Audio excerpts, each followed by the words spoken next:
Précis de théologie ascétique et mystique de Tancret, suite, chapitre 2.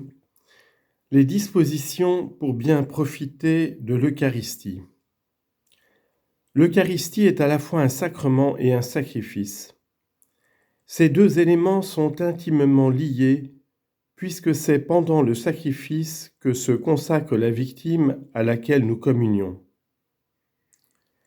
La communion n'est pas, selon la doctrine commune, une partie essentielle du sacrifice, mais elle en est partie intégrante, puisque c'est par elle que nous entrons en participation avec les sentiments de la victime et les fruits du sacrifice. La différence essentielle entre l'un et l'autre est que le sacrifice se rapporte directement à la gloire de Dieu et que le sacrement a pour but direct la sanctification de notre âme. Mais comme ces deux fins n'en font qu'une en réalité, puisque connaître et aimer Dieu, c'est le glorifier, l'un et l'autre contribuent à notre progrès spirituel. Du sacrifice de la messe comme moyen de sanctification. Ses effets.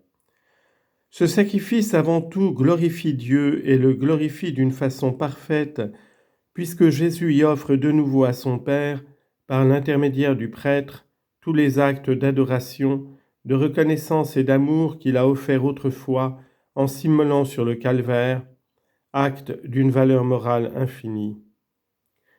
En s'offrant comme victime, il affirme de la façon la plus excessive, la plus expressive, le souverain domaine de Dieu sur toute chose. C'est l'adoration. En se donnant lui-même à Dieu pour reconnaître ses bienfaits, il lui rend une louange égale aux bienfaits. C'est l'action de grâce ou culte eucharistique. Aussi rien ne peut empêcher la réalisation de cet effet, pas même l'indignité du ministre. On lit en note, en d'autres termes, cet effet est produit ex opere operato en vertu même du sacrifice. Fin de note. Car la valeur du sacrifice ne dépend pas essentiellement de celui qui l'offre, secondairement, mais du prix de la victime qui est offerte et de la dignité du prêtre principal, qui n'est autre que Jésus-Christ lui-même. C'est bien là ce qu'enseigne le Concile de Trente, quand il nous déclare que cette offrande très pure ne peut pas être souillée par l'indignité ou la malice de ceux qui l'offrent. Que dans ce divin sacrifice est contenu et immolé d'une façon non sanglante ce même Christ qui sur l'autel de la croix s'est offert d'une façon sanglante. C'est donc, ajoute-t-il, la même hostie, le même sacrificateur qui s'offre actuellement par le ministère des prêtres et s'est offert autrefois sur la croix. Il n'y a de différence que dans la manière d'offrir la victime. Ainsi donc, quand nous assistons à la Sainte Messe, et plus encore quand nous la célébrons, nous rendons à Dieu tous les hommages qui lui sont dus, et cela d'une façon aussi parfaite que possible, puisque nous faisons nôtres les hommages de Jésus victime. Et qu'on ne dise pas que ceci n'a rien à faire avec notre sanctification. En réalité, quand nous glorifions Dieu, il s'incline vers nous avec amour, et plus nous nous occupons de sa gloire, plus il s'occupe de nos intérêts spirituels. C'est donc faire beaucoup pour notre sanctification que de lui rendre nos devoirs en union avec la victime qui renouvelle sur l'autel son immolation. Mais de plus, le divin sacrifice a un effet propitiatoire, en vertu même de sa célébration, ex opere operato. Voici en quel sens. Le sacrifice, en offrant à Dieu l'hommage qui lui est dû et une juste compensation pour le péché, l'incline à nous accorder non pas directement la grâce sanctifiante, ce qui est l'effet propre du sacrement, mais la grâce actuelle et le don de pénitence, et à nous remettre, quand nous sommes contrits et repentants, les péchés les plus graves. Selon l'enseignement du Concile de Trente. Il est en même temps satisfactoire en ce sens qu'il remet infailliblement aux pécheurs repentants une partie au moins de la peine temporelle due au péché, et cela en proportion des dispositions plus ou moins parfaites avec lesquelles ils y assistent. C'est pour cela, ajoute le Concile de Trente, qu'il peut être offert non seulement pour les péchés, les satisfactions et les besoins spirituels des vivants, mais encore pour ceux qui sont morts dans le Christ sans avoir suffisamment expié leurs fautes. Il est facile de voir combien ce double effet propitiatoire et satisfactoire contribue à notre progrès dans la vie chrétienne. Le grand obstacle à l'union avec Dieu, c'est le péché. En obtenir le pardon et faire disparaître ces derniers vertiges, ces derniers vestiges, c'est donc préparer une union de plus en plus intime avec Dieu. Heureux les cœurs purs, car ils verront Dieu. Matthieu chapitre 5, verset 8. Et quelle consolation pour les pauvres pécheurs que de voir ainsi tomber le mur de séparation qui les empêchait de jouir de la vie divine. La messe est impétratoire, de la même façon qu'elle est propitiatoire. Elle obtient donc de Dieu, en vertu même du sacrifice, ex opere operato, toutes les grâces dont nous avons besoin pour nous sanctifier. Le sacrifice est une prière en action, et celui qui prie pour nous au Saint-Autel avec des gémissements inénarrables est celui-là même dont les prières sont toujours exaucées. Hébreux chapitre 5, verset 7. Aussi l'Église, interprète authentique de la pensée divine, y prie constamment, en union avec Jésus, sacrificateur et victime, pour demander toutes les grâces dont ses membres ont besoin pour la santé de l'âme et la santé du corps, pour le salut et le progrès spirituel, en sollicitant pour ses fidèles, surtout dans la collecte, la grâce spéciale correspondant à chaque fête. Et quiconque entre dans ce courant de prière liturgique avec les dispositions voulues est sûr d'obtenir pour lui et pour tous ceux auxquels il s'intéresse les grâces les plus abondantes. On le voit donc, le saint sacrifice de la messe contribue par tous ses effets à notre sanctification.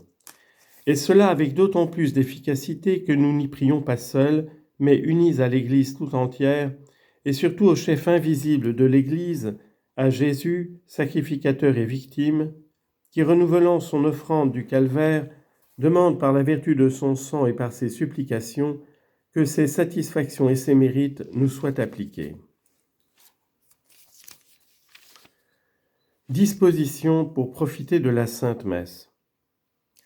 Quelles sont donc les dispositions que nous devons entretenir pour profiter de ce puissant moyen de sanctification ?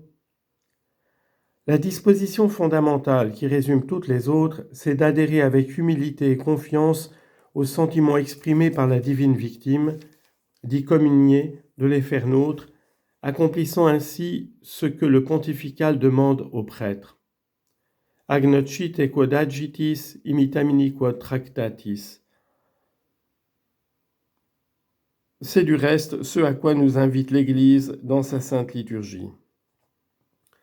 Dans la messe des catéchumènes qui va jusqu'à l'offertoire exclusivement, elle nous fait entrer dans des sentiments de pénitence et de contrition, d'adoration et de reconnaissance, de demande fervente et de foi sincère.